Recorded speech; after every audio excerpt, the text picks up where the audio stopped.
तब यीशु वहां से निकलकर सोर और सीदोन प्रदेश में एकांतवास करने लगे। वहां एक कनानवासी स्त्री आई और पुकार पुकार कर कहने लगी, प्रभु मुझ पर दया कीजिए, दाविद की संतान, मेरी पुत्री में एक क्रूर प्रेत समाया हुआ है। किंतु यीशु ने उसकी ओर लेश मात्र भी ध्यान न दिया। शिष्य आकर उनसे विनती करने लगे, प्रभु उसे विदा कर दीजिए, वो चिल्लाती हुई हमारे पीछे लगी है।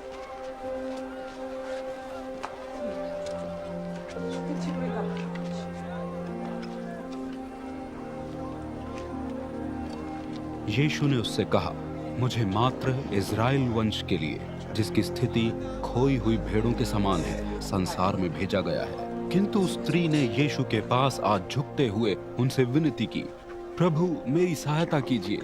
यीशु ने उसे उत्तर दिया, बालकों को परोसा भोजन उनसे लेकर कुत्तों को दे देना अच्छा नहीं है। उस स्त्री ने उत्तर दिया, सच है प्रभु, किंतु ये भी तो सच है कि स्वामी की मेज से गिरे चूर चार से कुत्ते अपना पेट भर लेते हैं। यीशु कह उठे, सराहनीय है तुम्हारा विश्वास, वैसा ही हो जैसा तुम चाहती हो।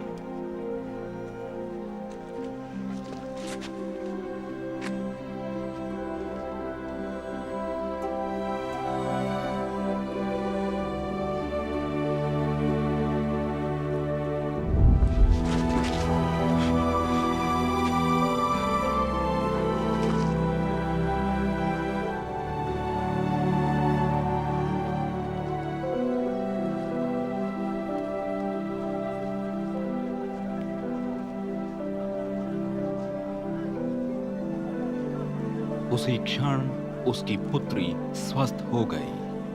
मामा,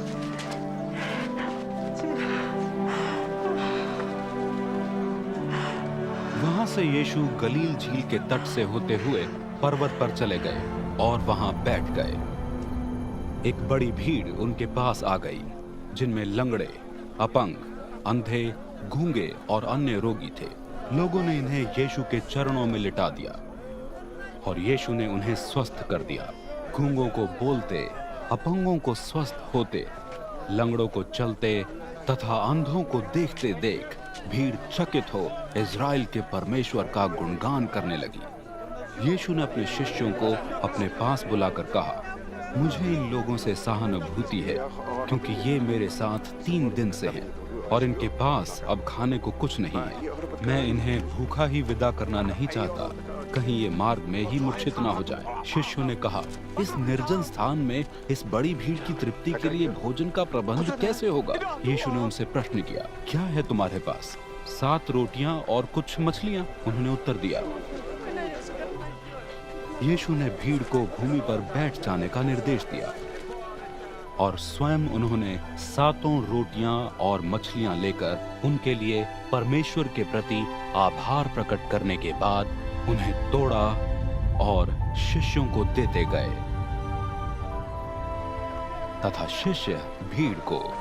सभी ने खाया और तृप्त हुए।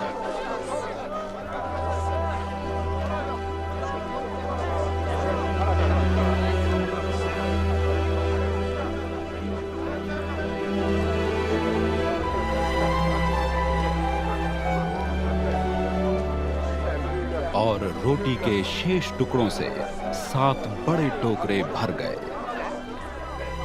वहां जितनों ने भोजन किया था, उनमें स्त्रियों और बालकों के अतिरिक्त पुरुषों ही की संख्या कोई 4000 थी। भीड़ को विदा कर यीशु नाव में सवार होकर मगादान क्षेत्र में आए।